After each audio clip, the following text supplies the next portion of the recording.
peut-être que certains d'entre vous, vous me connaissez justement par cette journaliste qui fait des photocœurs. Alors c'est vrai, c'est une journaliste passionnée qui fait des cœurs avec les doigts. Alors c'est vrai qu'au premier abord, je le partage, ça peut être complètement curieux. Et bien pourtant, la signification de ce symbole vient d'un héritage. Mais d'où vient-il? Qu'est-ce qu'il signifie? Et surtout, quel est mon message? Qu'est-ce que je veux transmettre? Platon disait, aux enfants, il faut laisser un héritage de conscience plutôt que d'or.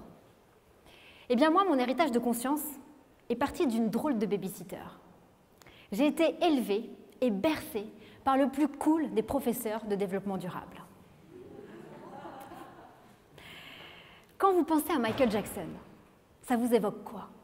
Billie Jean? Thriller? Bad? Le moonwalk? Eh bien moi, ce n'est pas uniquement ce que j'ai perçu chez cet artiste.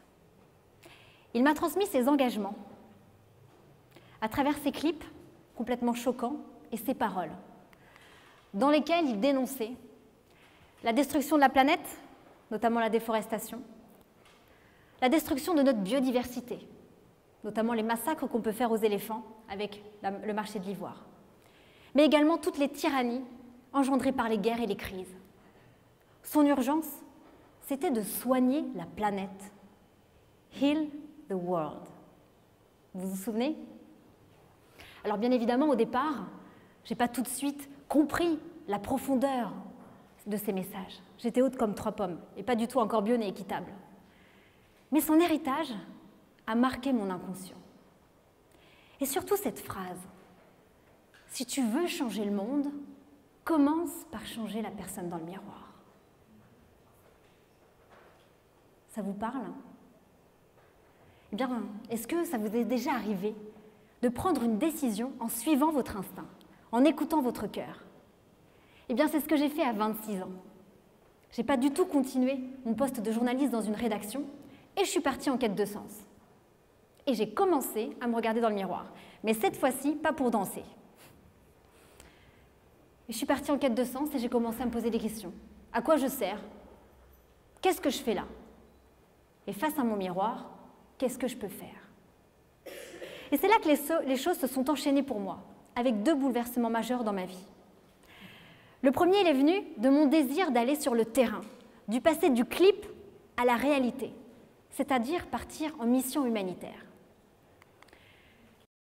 En moins d'1 an, je me suis retrouvée au Bangladesh pour une enquête journalistique avec une ONG.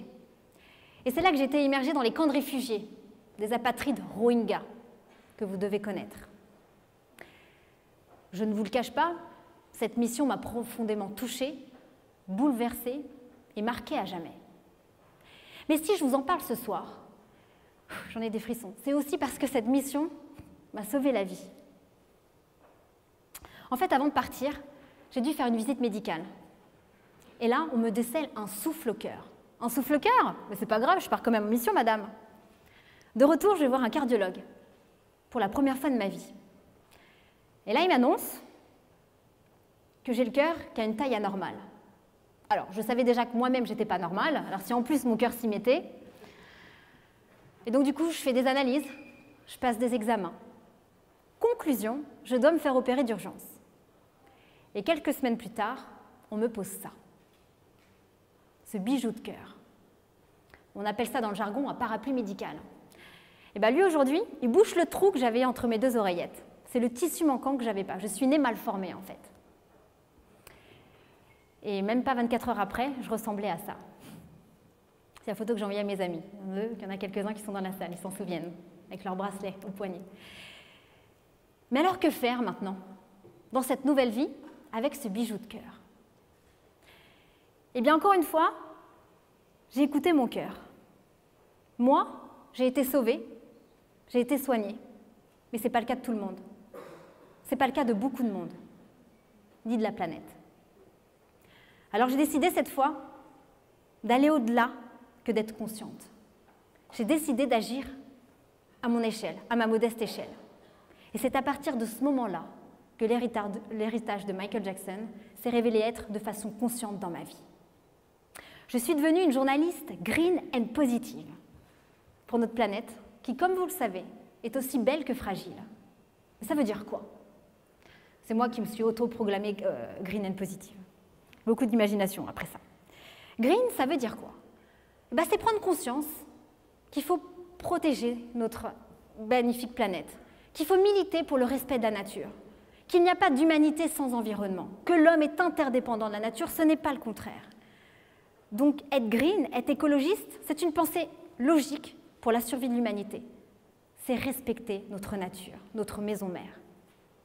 Être positive, c'est mettre en lumière des initiatives, des personnes inspirantes qui veulent changer le monde, qui trouvent des solutions, ces porteurs de solutions d'un monde meilleur. Moi, je les appelle les changemakers. Mon but, c'est d'informer le plus grand nombre possible que des solutions existent, peut-être en bas de chez vous. C'est informer, mais c'est aussi inspirer chacun de pouvoir agir à sa propre échelle. Et le cœur dans tout ça? Le cœur, il est au milieu de chacune de mes rencontres, de chacun de mes interviews. La photo cœur que vous avez vue au départ, maintenant, vous en comprenez le sens.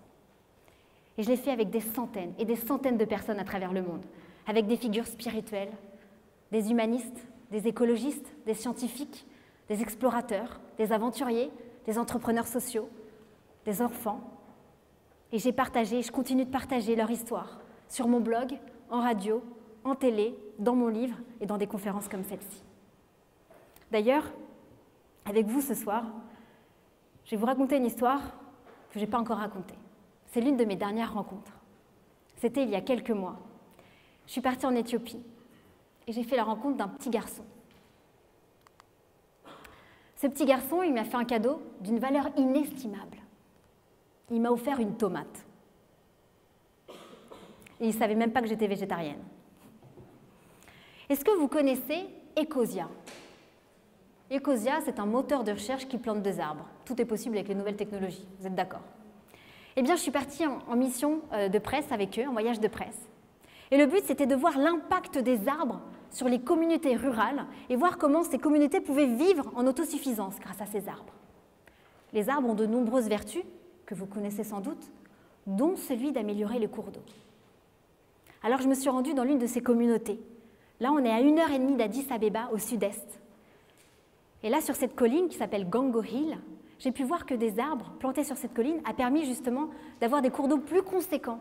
Du coup, ces paysans ont pu faire des cultures, dont celle de la tomate. Les tomates sont les choses les plus précieuses que ces paysans possèdent. Pourquoi? Plus il y a d'arbres, plus il y a d'eau. Plus il y a d'eau, plus il y a de tomates. Plus il y a de tomates, plus ils ont des revenus. Et plus ils ont des revenus, plus ils peuvent diversifier leur alimentation et donc être en meilleure santé. Ce petit garçon, c'est celui qui est en bas à droite. Il s'appelle Tariku Djemi. C'est lui qui m'a offert cette tomate pendant que cette journaliste en plein milieu des champs, habillée n'importe comment, faisait son vlog, les vidéos, pour dire « Regardez, en plantant des arbres, vous les internautes, vous regardez, ces paysans peuvent irriguer et notamment faire des tomates. » Et là, un don comme ça, il me donne sa tomate. Et c'est à ce moment précis que j'ai compris qu'effectivement, planter un arbre, ça change le monde. C'est ce que disait Wangari Maathai, la première femme africaine, elle était kenyane, qui a eu le prix Nobel de la paix pour son engagement en faveur de l'environnement. Ça change le monde, mais comment ça change le monde? Quand il y a des arbres, la biodiversité renaît. Les sols s'enrichissent, les cours d'eau sont plus conséquents. Du coup, on peut faire des cultures. Du coup, avec ces cultures, on peut lutter contre l'insécurité alimentaire. Et donc, ces personnes, justement, peuvent être en meilleure santé. Et ça peut même permettre de donner accès à l'éducation aux filles. Ça leur évite de faire des heures et des heures et des kilomètres pour aller chercher de l'eau pour leur famille, pour vivre ou survivre. C'est ça qui m'anime dans cette nouvelle vie. C'est mettre en lumière des initiatives comme celle-ci, qui non seulement permettent d'aider des populations, des communautés, à les rendre plus pérennes, plus durables, et en plus, ça préserve l'environnement. Cet exemple simple et à la fois touchant, c'est ce que je fais. C'est des mises en lumière. C'est ça que je fais dans cette nouvelle vie avec cette nouvelle renaissance. C'est mettre en lumière des initiatives comme celle-ci. Également partager des histoires d'hommes qui n'ont parfois qu'une tomate à partager. Alors depuis 3 ans, ça fait plus de 3 ans maintenant, que je parcours le monde, tant que je peux, pour rencontrer tous ces acteurs du changement, tous ces changemakers. Ils sont tous très différents. Ça peut être un chef du tribu, d'un autochtone qui vient de Colombie, d'Amazonie, ça peut être un entrepreneur social, français, berlinois, américain. Ils sont très différents, mais ils ont une seule chose en commun, au minimum.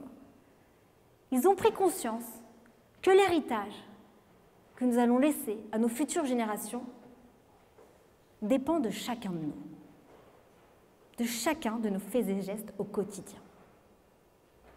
Et j'irais même dire qu'ils partagent, ou tout du moins qu'ils comprennent, cette citation qui est devenue mon mantra de Michael Jackson. Si tu veux changer le monde, commence par changer la personne dans le miroir. Le cœur de tous ces changemakers bat. Il bat pour eux, mais pas seulement. Il bat également pour la planète. Ce sont eux qui sont en train de façonner le monde de demain. C'est vous, c'est nous. Alors même si chaque geste peut paraître une goutte, imaginez près de 8 milliards de gouttes réunies pour former un océan du mieux vivre ensemble. Mais alors que faire? Par exemple, demain matin, qu'est-ce que vous pouvez faire? Eh bien, vous regardez dans le miroir. Mettre en lumière un changemaker, une personne inspirante à côté de chez vous. Créer votre propre initiative, faire du bénévolat, aider votre prochain. Avoir une consommation plus durable, plus responsable, plus biologique, plus équitable. C'est aussi simple que ça. En fait, il est là, notre avenir. Il est là, notre héritage. Il est à la portée de notre cœur, qu'il soit sain ou soigné. Alors ensemble, faisons battre le cœur du monde. Merci.